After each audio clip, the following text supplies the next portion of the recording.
All right, moving on to item 6, teaching and learning. Item A, receive the 2022-2023 School Health Advisory Council report and appoint members to the 2023-2024 School Health Advisory Council. All right, we'll ask Dr. Upshaw to come forward. She'll present this item. I want to, while she's coming up, I wanted to say a big thank you to Dr. Upshaw for her leadership and working with the SHAC. I think she's done an amazing job, and I'd say the same thing about Dr. Spear and her work as the chair. I think that we've seen a lot of maturation of our processes and our just really the partnership and where this can go. And I think it's because of the hard work of both of these two great individuals. So appreciate you both. Thank you very much, sir. President Hubert, members of the board, and Dr. Knoll. In this portion of our agenda tonight, we present to you 2 items. The first item is to receive the SHAC annual report, and the second item is to appoint the members for the SHAC of the next school year. Dr. Knoll has included additional information in your board book that was submitted by the SHAC for you to have access to. Annually, the state law and also our board policy BDF requires the SHAC to submit an annual report to the District Board of Trustees. And the Texas Education Code 28004 outlines the following requirements to be included in the report. Those things include any recommendations by the SHAC regarding health curriculum and instruction that hasn't been previously reviewed by the board. In addition, any modifications and recommendations previously submitted to the board. So we had submitted something to you, but we've changed it. That's something that's required for us to share. A detailed explanation of the SHAC's activities, what we did all year long, how busy we've been, and any recommendation made by the Physical Activity and Fitness Planning Subcommittee, which is a subsection of the SHAC.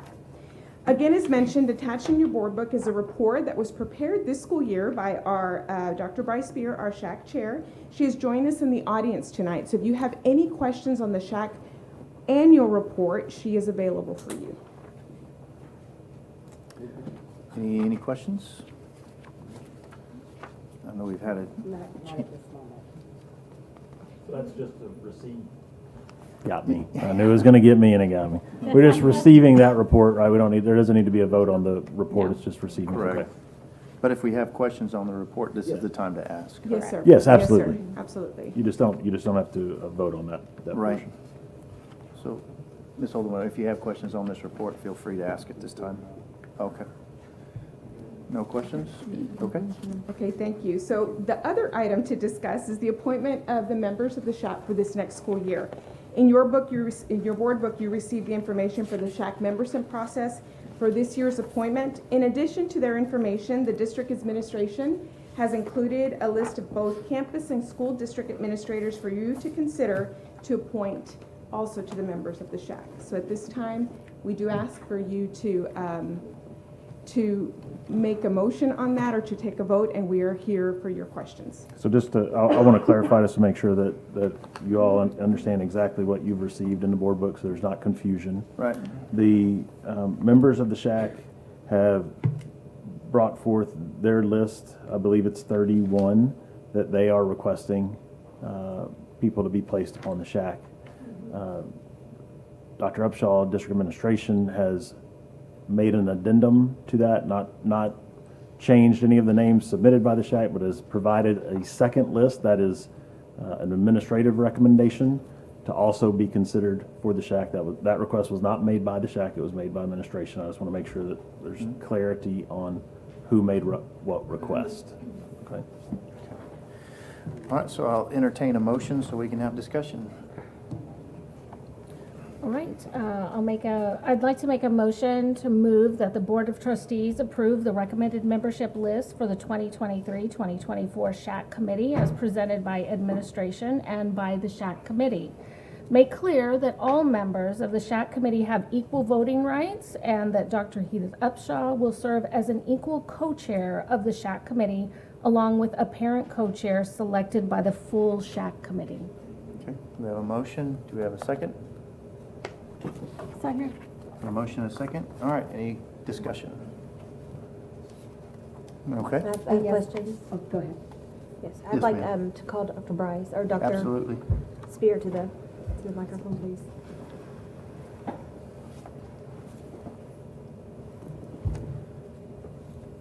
Hi. Thank you. Let me make sure you can hear me. Okay. So thank you for all the work you did last year. I know that you all have made a lot of progress. Who was responsible for advertising the application process and the application window that was mentioned for the SHAC council members? The advertisement for the SHAC membership window being open from May 1st through June 30th was taken on by Dr. Upshaw to use district resources electronically in all the campuses, all the buildings, anywhere that she could get the word out. She was able to advertise. Was there any online notice that went out to? It was on the online. It was on the SHAC webpage.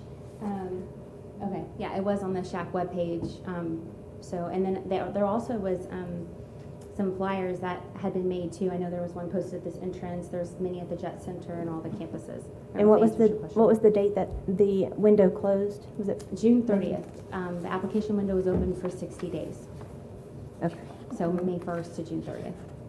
And then during that 2-month period, Yeah. there was ample time for anyone within the district, administrators, Yes. to see anyone that. could fill out an application.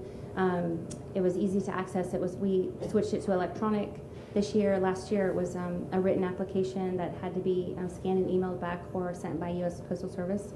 So we transitioned that application to be electronic, so you could just click a link, or if you wanted to download it, you could do that. But the process was, we felt much more in the times of how people access information. Estimated, how long would it have taken to fill out the application? Probably 5 minutes, maybe, or less. Just, it was a lot of clicking. There's one free text line or box, if you will, where parents or applicants or whoever wanted to apply could state what their area of interest was and what they felt to be pertinent if they were serving on the SHAC. Okay, thank you. You're welcome. Could you explain why the district employees needed to fill out an application? Sure. The membership process was revised this year. We took the prior membership process and some of the feedback from the parents and the committee members were that the process of being able to be on the SHAC wasn't transparent. And so we addressed that by making an application window, making sure everyone knew that it was there, involved the district, and making sure the word got out. And we felt like it was important that in this legislated council that district employees knew that this was a volunteer thing and that we wanted them to apply so that we could also understand what their areas of interest were. Mm-hmm. And then how many people overall applied to be considered for the SHAC committee? We had 4 district personnel and all 4 were taken. And our totals were 24 parents total. 24 total applied. Mm-hmm. Yeah. Okay. How many were accepted? Of the 24, we had to turn away 5 parents. We balanced the parent selection on feeder zones. So the way our membership process, that when the committee met, our first stop was looking at all the district folks and sliding them right in with really no discussion, just taking that and taking those people that had stepped up to the plate to serve and put them on the roster. And then the remaining spots, we looked at feeder zones to see how many feeder zone spots we had versus returning members, and then balance that with what we felt like was reasonable representation from school size. And so the bigger schools had more representatives, the smaller schools had less. This is go ahead. No, go ahead. This is an advisory committee, correct? We're an advisory council. Council committee? Okay, my apologies.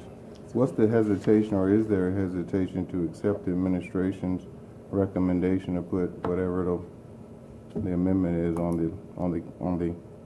the panel, the committee, the council? Sure. Well, the membership subcommittee could only make decisions on those people that had applied. So the district folks that are now being recommended didn't apply. There was no conversation from the district that they wanted to be on it. So we proceeded with business as usual. And then shortly after this started to come into motion, then these names came over to the SHAC. So we've already we had already completed our work and didn't have any of those names or information to do that. So my question, let me finish. My question is, what would be your hesitation from adding these to the list? Adding the folks that the district is recommending? What is your objection? Other than they didn't apply timely, understanding that that was added to your bylaws that administration has to apply. So the objection is that they didn't follow the membership selection process. So that if you didn't apply, you couldn't be on it. So that's where we're at with that. It's not at all to undervalue the expertise that the district employees have. We value that, and we want the involvement. But when a body goes through and creates the guidelines that we're working by to make sure we're showing everyone and following the rules, then if the district, this isn't the want is for our district employees to be engaged and to be a part of it. So Okay. I don't know if that's answering that or not. Kind of, sort of, but it's not really. So Okay. I'm looking at the overarching purpose of what the committee's put there for, Yeah. and it's to assist administration in advising the board as to appropriate action to be taken by this council. Yes, sir.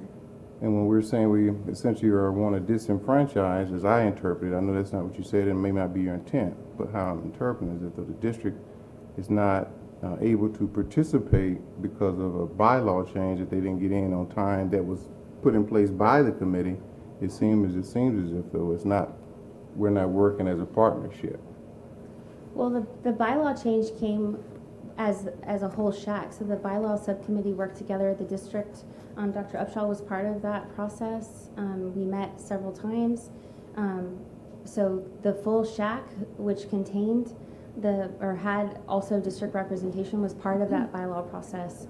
So I'm not really sure what else to tell you other than the process in place was approved by the district employees that were on the committee at the time.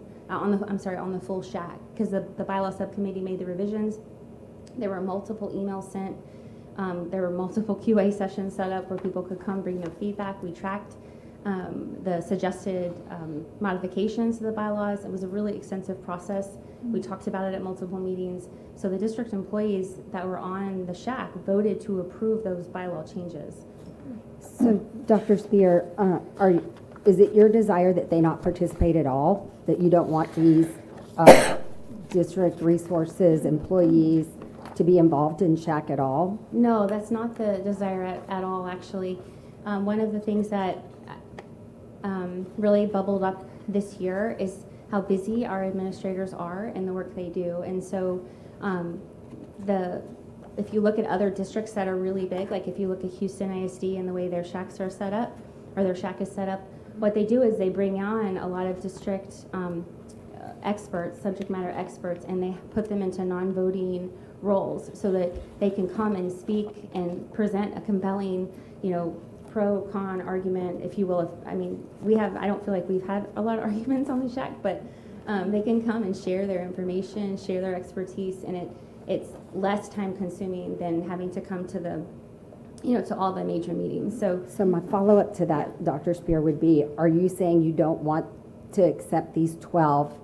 I realize you already turned away 5 parents, right. And now we would be saying, okay, come on, 12 district employees or whatever. But are you saying you don't want to take them in this year, or is there an option to bring them in and be non-voting because they're a subject matter expert? And Dr. Upshaw and I had talked about, as we grow the SHAC this year, creating these bodies of experts that can come in with topics or come in with questions and help weigh this and provide valuable feedback so that we can navigate these waters. The intent never has been for the SHAC not to be engaged with district employees. The participation of some of the persons hasn't been optimal, and that makes it hard to work together. I want to complete my frame of thought real quick. Sure. So what I'm hearing is you're protecting the administration from a heavier burden. Partly. To a degree, Yes, right? sir. So you're helping them help themselves kind of approach, right? Yes, sir. Get that. The folks that you turned down, the parents that you turned down, did you give them the option to come in from an advisory position and be non-voting as well? We didn't have that, the short answer is no, we didn't have that set up. And we didn't have this issue when we made those choices for the membership selection. So again, my original concern was it seemed like we were disenfranchising the folks that are on a committee. If they're on a committee and there's district employees, why wouldn't you want them to have a vote in what goes on for an advisory council that's going to present to us the best position, what's best position for the district and our students? I just will go back that they did not apply to join the SHAC, so it's a little bit hard to, it's hard for my parents. Past that, let's just assume they did. What would be the concern? So if you have $5 and I want your $5, I got to work real hard to convince you that you should give me that thing that you want. Okay, when you bring in subject matter experts and they really feel like they have a heart or a desire that they really want to see something happening, I think it is in the best interest of the presenter to present such a compelling argument that the people who hear it have no other choice but to merge and come into the fold. So now we're saying we want our district employees to exert a certain level of passion, if you will, in order for them to earn their right, if you will, to vote. No, sir. Or There's no earning or or voting. Sorry. I'm at a loss of what we're trying to accomplish here, but I rest. I'll yield my time to someone else. Ms. Nelson? Dr. Spears, thank you. Last year, there were district employees on the SHAC, correct? Yes, ma'am. And were they, how did they get on last year? We don't know. Appointed. They were I mean, all the members for the all the members that went to the roster for the board, there was not a process that was. Were they voting members? They were, yes, ma'am. Okay. They were appointed. No. I don't think that was her question. I think maybe No. if The I first part misunderstood was your how question. were they Her question on? was, yeah, how did they get on this, on the SHAC committee? And the answer is the board appointed them, just like we'll appoint this year. Right, I misunderstood her question. I thought she was asking how was that membership list generated, and my answer was I don't know. Okay. Yeah, well, and I was just going back, I did notice that it was a zoning or something that Mr. McCord gave, where there was a list of committee members for the zoning, and there was employees that were non-voting members. I don't think it's uncommon to have it in that. It is not at all.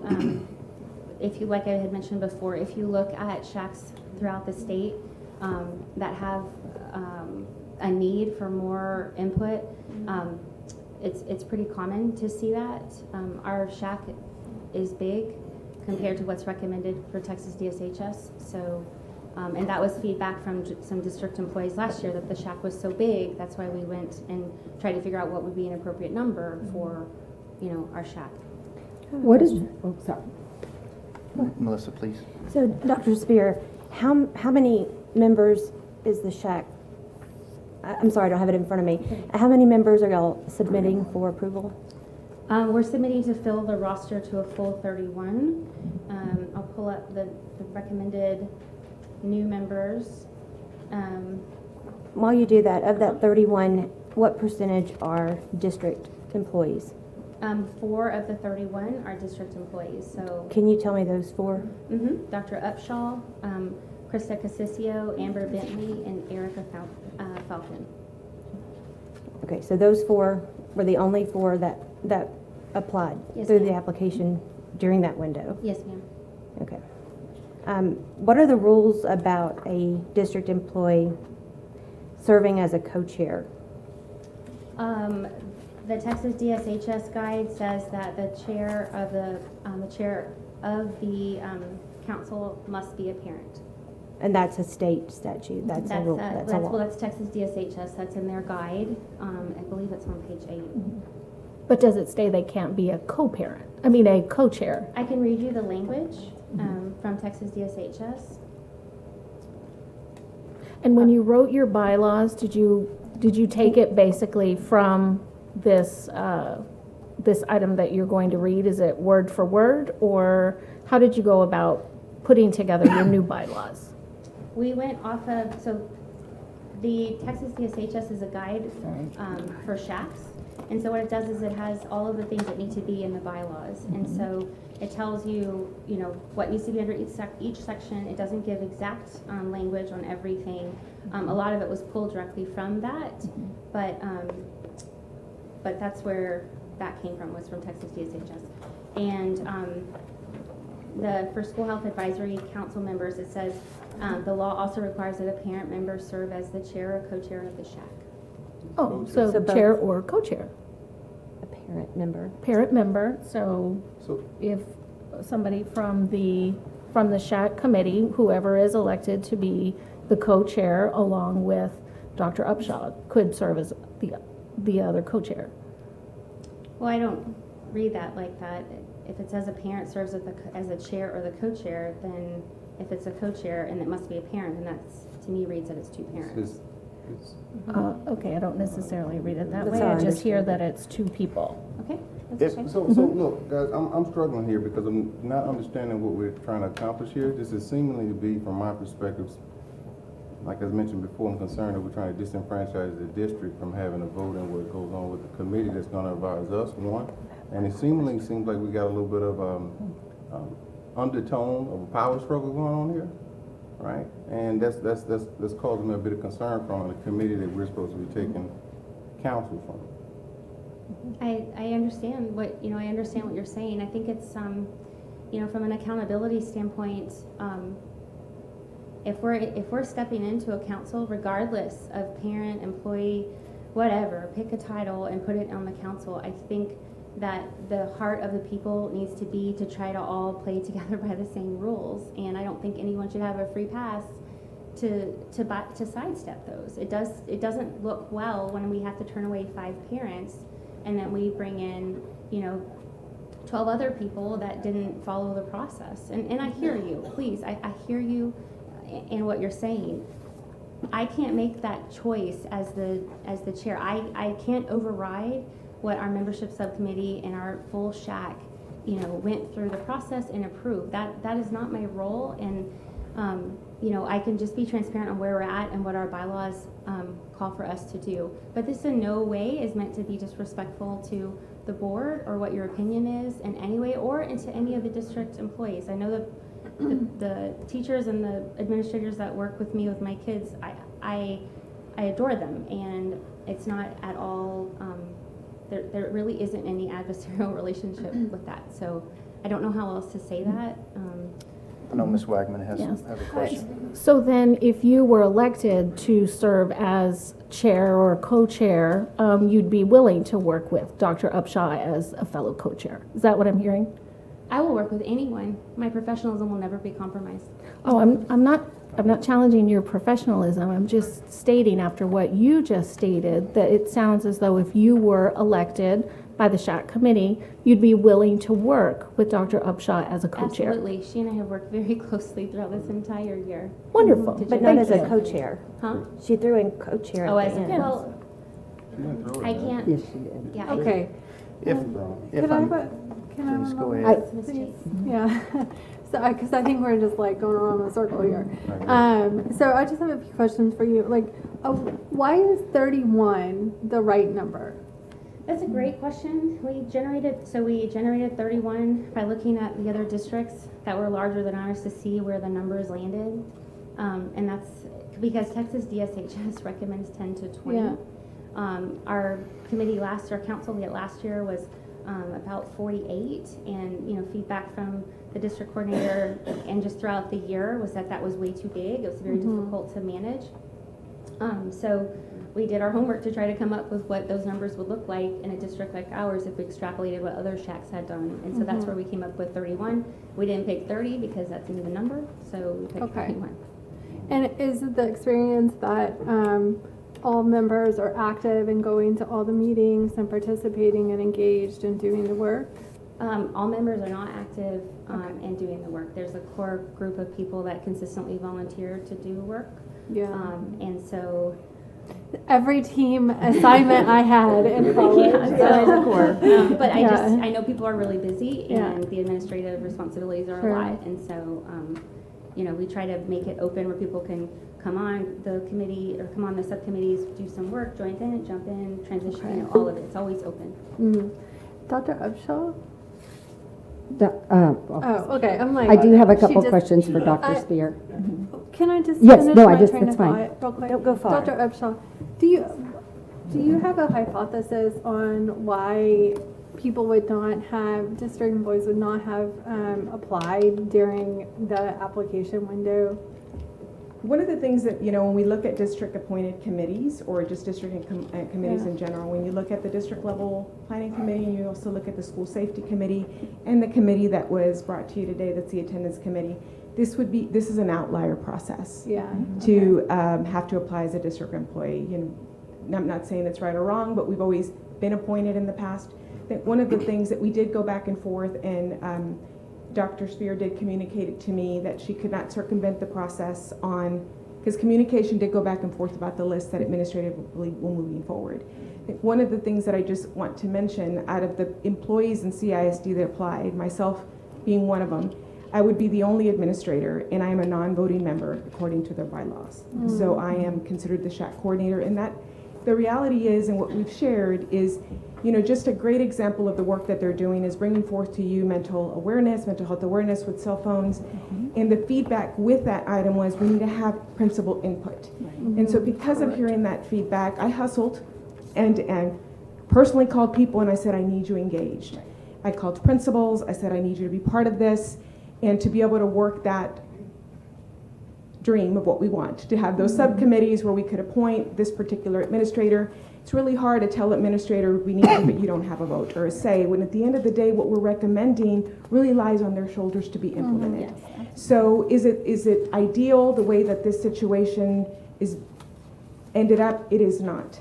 But I do think that it provides for us an ability as we move forward, that if that's something as a board that you choose that district administrators need to apply and they are not appointed by you, which we're asking, that is something we can comply to. But as a district administrators, we can actually we can bring names to you for Thank you for that viewpoint. And I think the SHAC proposal on the cell phone is an excellent example of the good work coming out of there, and the need, right, for all kinds of different perspectives. So hopefully expedite the process for implementation.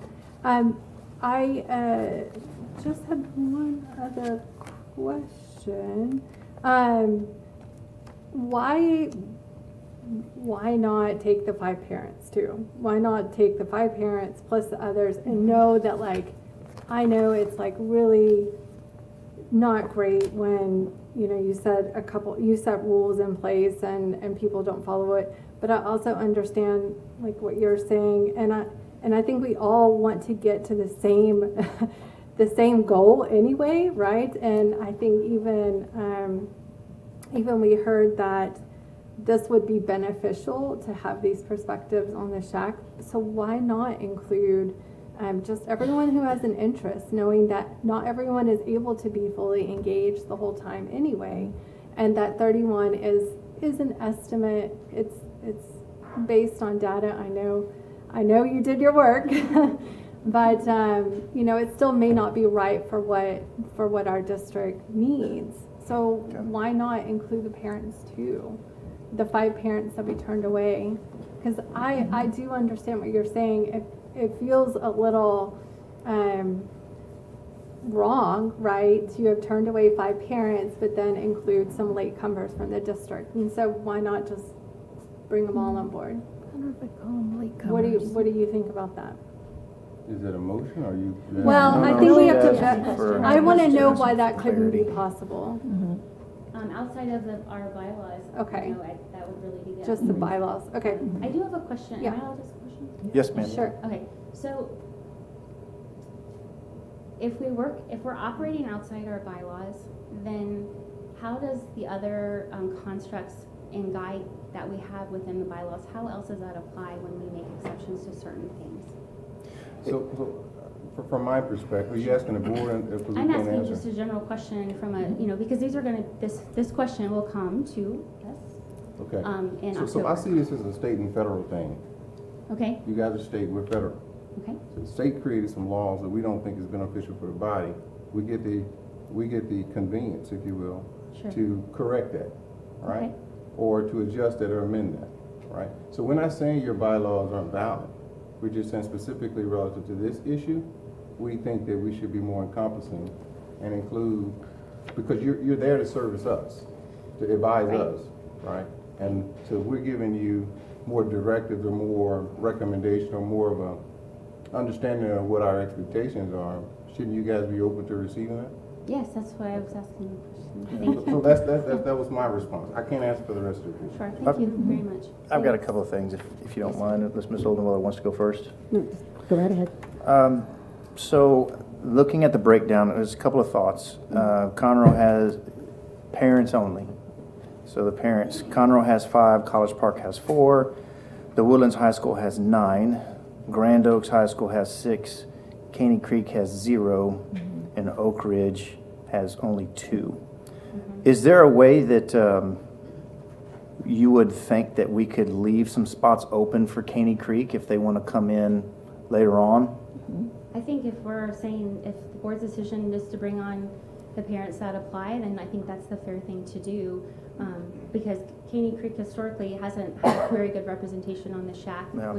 which we would welcome, that diversity and input, so. Yeah, I know. I think you can obviously only pull from those that apply, Sure. which there was a while back, someone came and chastised us about the bond committee members. It's like, and now you get it, right? Hey, you can only work with the people who apply. But Ms. Gladys, you sent an email out earlier, and I just want to confirm the bylaws that the SHAC puts together. This change, does that supersede the recommendation that we could, like, we still have the ability to recommend whomever we want? Is that correct? That's correct. So you had mentioned transparency a while ago, which we're friends. I'm for, and my question is, obviously you and I have had email exchanges in the past. How come you didn't tell me about these bylaw changes? I did reach out about the bylaws. When was that? January, I believe. Remember, I had asked if you wanted to have a board member serve and work with the SHAC directly. That was one of the recommendations from Well, Texas DSHS I sent, and then that's when I said, we were modifying the bylaws. I did bring that up. Did you? I remember you asking if we wanted a board member, but I don't remember anything about adjusting the bylaws. Yeah, Just I if we think wanted, if you want to send that back to me, that'd be great. I could have some proof of that.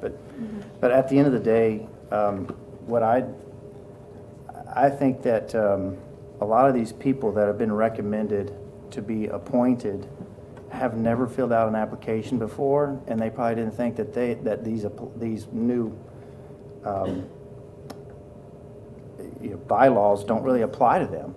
And so I look at the list of people here, and I even asked the board if they would mind recommending some people to the committee. And I know that some of my board members actually did take advantage and recommended some people. And one of those parents were actually cut from the committee.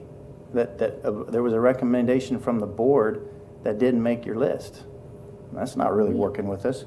So I'm looking at this list here. You've got the chief of police that we would recommend. You've got a health services specialist, a school nurse, a mental health specialist, athletics specialist, a health teacher, several principals. I'm not sure why anybody wouldn't want those people on this committee. And I've heard them earlier during this conversation and also during public comments that they were referred to as district resources. I think that's a little bit offensive to call people district resources when they have names. These people have names. They're not district resources. They're people. They're administrators, and I think they deserve not to be called district resources. So I don't see any reason why we can't add these people, and I appreciate the work that you've done.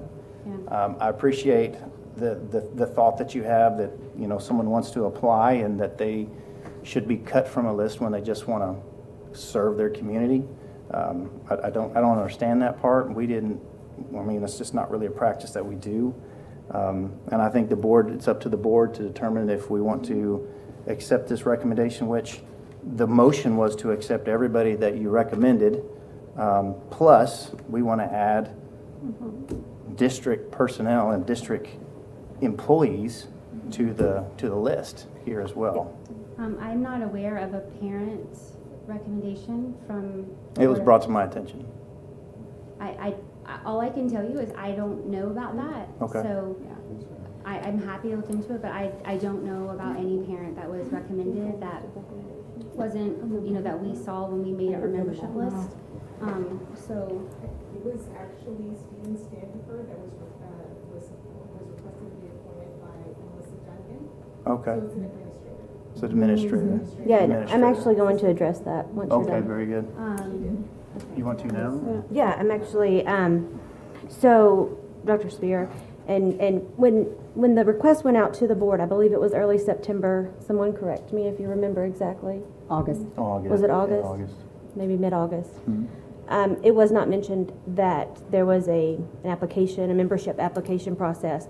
I was actually approached by Mr. Standifer about serving because he was approached by, I think it was Mr. Haymart he was encouraged to apply or to request a nomination for this. And there was no mention of this application process, the application window.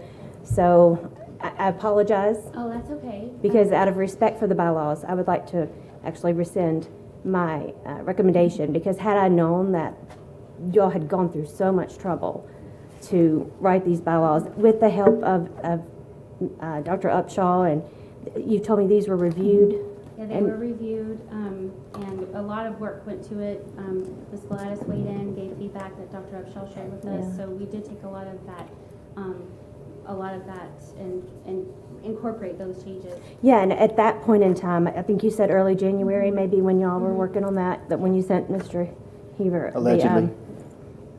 Well, I don't remember it. when that was being discussed, so you received feedback from other members of the district. So they were in agreement with this approach to how membership would be handled. Ms. Duncan, I want to be clarified that I was not, my review of that, I had many legal concerns, which I shared with Dr. Upshaw to the committee, and I never saw the final product. And Dr. bylaws. Spear. Well, I shared them with Dr. Upshaw. She's our client. So I'm assuming that was discussed in y'all's meetings and before the decision was made to move forward with the bylaws. Is that a correct assumption? It was discussed. It was discussed, and I did discuss with them that regardless, sometimes I get those confused, being a second language That's a tough learner, one. regardless, thank you, of the bylaws that they created, the subsection of membership, that the Board of Trustees has the ultimate authority of appointing. And at that point in time, whether it was a percentage, not percentage, whether they chose to make it one parent chair or a co-chair, that was really up to the board. So that was communicated. And shared that with them. They moved forward with the 60% at what they set forward, and it came to a vote at a SHAC meeting, I think it was in May. And it was voted to keep as is what they have shared with you. So Dr. Upshaw, why did you did go through the application process? You submitted your application Yes, ma'am. through the process. When you reached out to the district administrators, I think you said principals and teachers, did you tell them, hey guys, you're going to have to go through the same process that I chose to go through? One of the reasons that I personally chose to go through the process was because when we were trying to go back and forth through all of the communication, I think where we tried to move collaboratively, one of the first meetings that we had with the SHAC, Wade Haymart is listed as the co-chair, and that has been as an appointed by the board. In a meeting, it was mentioned to us that district complete cannot be a co-chair. So we moved forward with one chair. And I was, as we tried to work, I thought, I'm going to work with this process. I was assigned by President Hubert to be the district liaison. And as I reached out to try to work and try to be invited to subcommittee meetings, try to engage with the SHAC, try to get feedback, I was reminded on many occasions that I was not part of the SHAC. I was also not I asked why I was not part of the membership process. I met with Dr. Spear and also Ms. Kersey on July the 30th. We went through the process.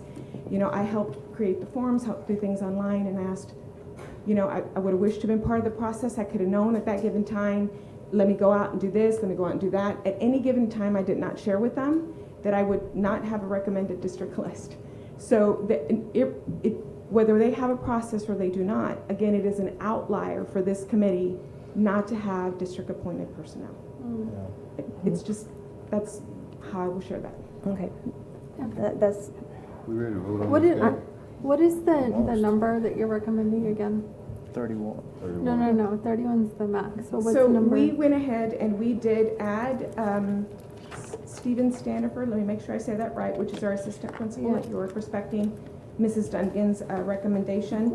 So, thank you, 14. So 14. So we deduct that, how, it'd be 30. can I ask real quick while you're saying that, how are the other appointees, were they nominated? Did any other board members nominate anyone? No. They did not, no ma'am. So these No, were just you. handpicked? I actually reached out to several people, and I got a resounding, I don't want to be a part of that. Yeah. It's just, it's one of those, this SHAC committee, as the harder work that they do, the reports that have gotten back to me is it's very difficult to have all voices heard on the SHAC committee. Have you watched the meetings? Well, I haven't watched the meeting, but like y'all, I talk to people, you know. you No, I've always say watched you the talk to meetings. people. I don't get that same sentiment. That's okay. I'm talking to a person who was on the SHAC committee. I'm talking to other people who have been on it and then said, you know, I can't go back. I know that we've had some employees for the school district that were on that committee that said, not only am I not wanting to come back, but I don't even want to come back to work. So there's a lot of issues with the SHAC committee, and I think this is an issue. This is an issue of asking people to sign up and then telling them they can't vote, and you know Mr. Williams kind of touched on a little bit, some No, I undertones. didn't touch on it. I said it specifically. Yeah. It is what it is. The sound is, this is eerie. It's getting into the feel. This is blatant, and we're all dancing around. This seems like we're disenfranchising folks, and this is a power struggle. No, I don't know why it seems to be that case, or it needs to be that case, but we need to start over. Y'all need to, within the SHAC, y'all need to put together a culture committee, because it seems like we're lacking a good culture in the SHAC committee itself. So we spend a lot of time on things. We need to focus on working well with one another, playing well with one another, and providing us with good information that we can have some sense of integrity, that information is vetted by folks that have a serious vested interest in the success of the school district. Right now, it's serious concern for me as it relates to any recommendation the SHAC is going to provide. Yeah, and I would just say, like, as an advisory committee to us, like, I really struggle to see how having these district voices that you mentioned and that are on that list would not benefit us in an advisory capacity. And also just running the numbers, right? So 12 returning parents, 14 new parents, that would be, 65% of the total population, even if you added this 14 list of the district side. So it's still more heavily weighted on, parent representation and parent voices, which of course is like valuable. And I would honestly maybe prefer to have more, it's skewed to the parent perspective there. So, and then possibly adding those additional 5 parents we took away would even be a greater than parent perspective there on the SHAC. So I would like to do, I would like to amend. A second. Let's see what she says. I would like to amend Teresa's motion. How I about still this? haven't had discussion on the original one. Does that matter? I think we have been discussing. No, right? I never got to. Oh, I sorry, kept Mr. trying and then I Fuller. deferred. Go ahead. Yeah, sorry. That's okay. But if it's more appropriate to go with the amendment and then have me speak, that's fine with me too. Whichever Well, way. I tell you what, probably if it's about what we're talking about now, go ahead, because if she makes an amendment It could change it. and then it's seconded, then the discussion will be about the amendment. Okay. So if not, why don't you please help us Okay, out? so first question is, President Hubert, could you tell me the purpose of the statute for enacting the SHAC, the Student Health Advisory Council?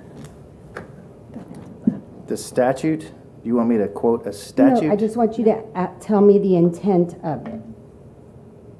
They're an advisory committee for the board, to determine on what we are to be teaching as far as health and athletics and things like that, not literature, but curriculum and things of that nature. That is what the SHAC committee's main purpose is for us. One of the great things that's coming out of this is the mental health awareness with our cell phones. So that's part of what the SHAC comes back and recommends. President Hubert, excuse me, if the questions are going to be directed at other board members, that's not the discussion that we're having. Our discussion is with Dr. Spear and Dr. Upshaw. And so if we are not going to be addressing them specifically, I don't think we need to question board members and their intentions. I think you're right, but I wanted to at least entertain, because I was hoping that you were going somewhere with it. Well, we that had are. to do with this. We are going somewhere with it. Dr. Spear or Dr. Upshaw, either one. Sorry, I'll go Dr. Upshaw and then I'll ask Dr. Spear. Dr. Upshaw, what was the purpose and intent of bringing about a SHAC, Student Health Advisory Council, by the state and the TEA, or Texas Education Code? What was the intent and purpose for it? All right, I will go for a point of order because we're getting way off track here. No, I have a reason for it, and I am asking, you've had I've sat through lots of discussion, I'm simply asking, go ahead. But please, Dr. Upshaw, All right, Dr. Spear, are you interested in answering this question? I'm asking you, Ms. Olenwiller, to hold on just I'm a second. about to go to my second question on it, Mr. President. Is it have to do with the motion at hand? Yes, it very much does, and the discussion that has been stated. Okay. Go ahead, Dr. Upshaw, if you would like to comment. Go right ahead. No, I'm not allowing that question to be answered. I entertained it, thought you were going to go somewhere with it. So I am going somewhere with it, and I have the right to ask my questions as well. I waited till everyone spoke. President I'm not Hubert. keeping you from asking questions. I'm trying to keep us on track with the motion. The motion and discussion The most significant point of the SHAC stated in the statute was to give the parents a seat at the table and a voice of communicating with the board directly.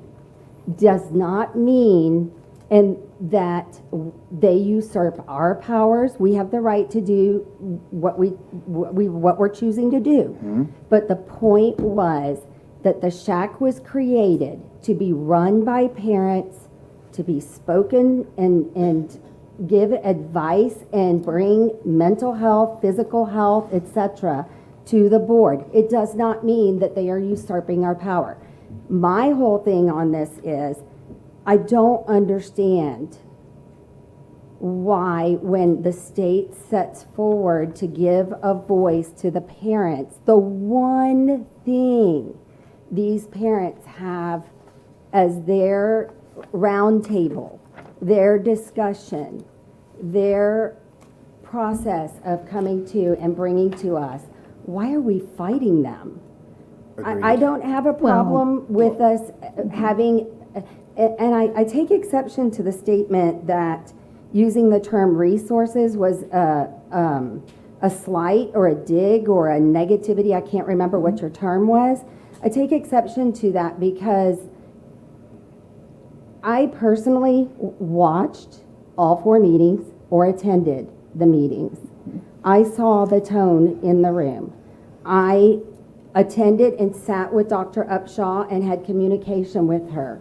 All of these things, I never saw any disrespect to our teachers or our employees or anything. But my point that I'm getting to on this is that the term resources is how it's stated in SHAC, in the not the bylaws, by the state and all. It has to do with the district's resources, bringing in resources to converse with the SHAC as well. So that was the term, and that's why I believe it was used.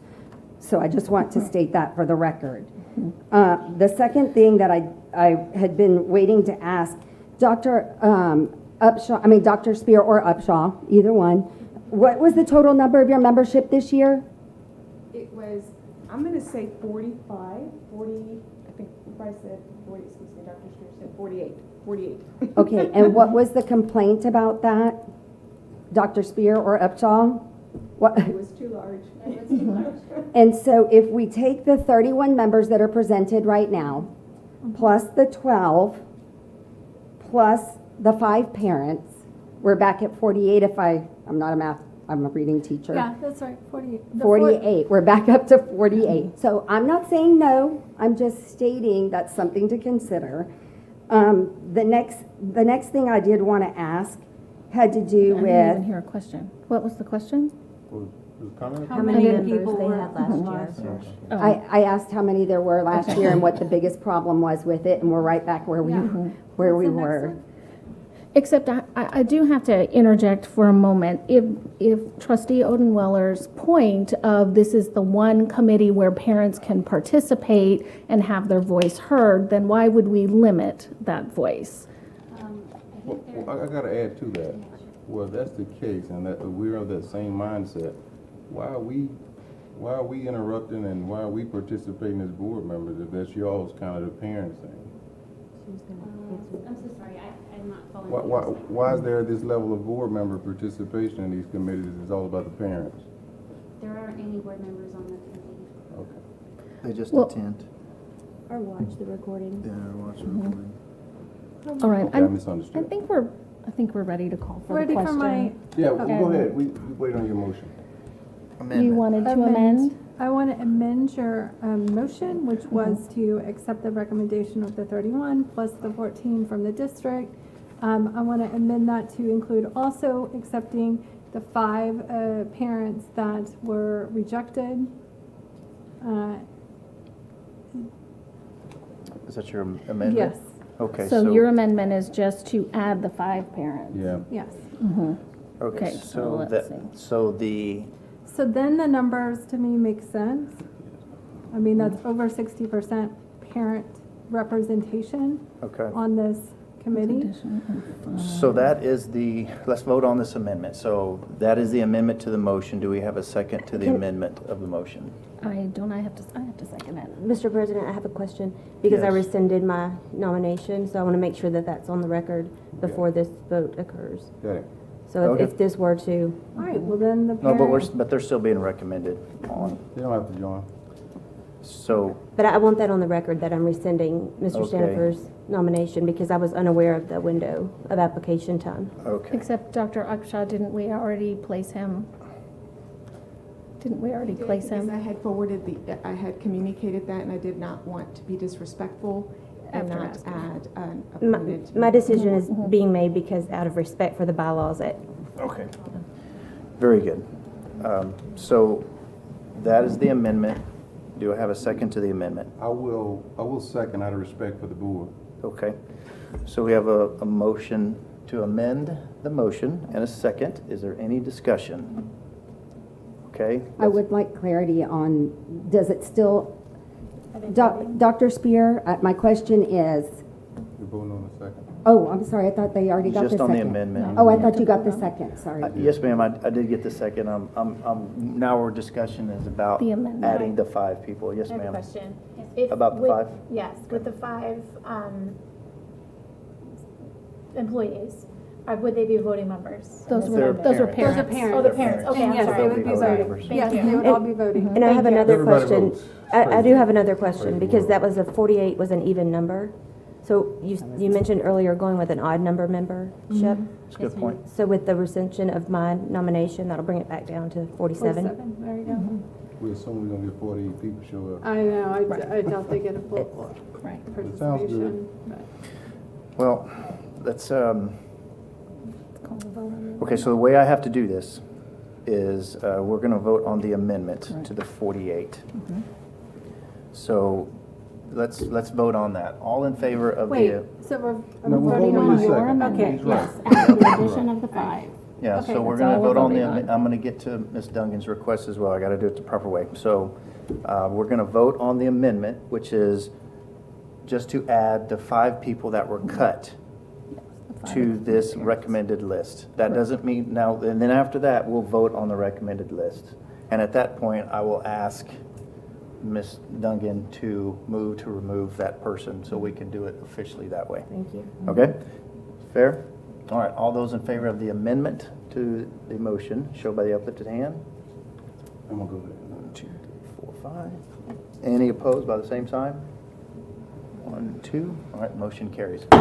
Now, Ms. Dungan, I would entertain a motion to remove, well, no, hold on a second. We have the motion now. The original motion. Is original. So Yes. I would request that you would make an amendment to the motion to remove Stephen Strandard from from being appointed by the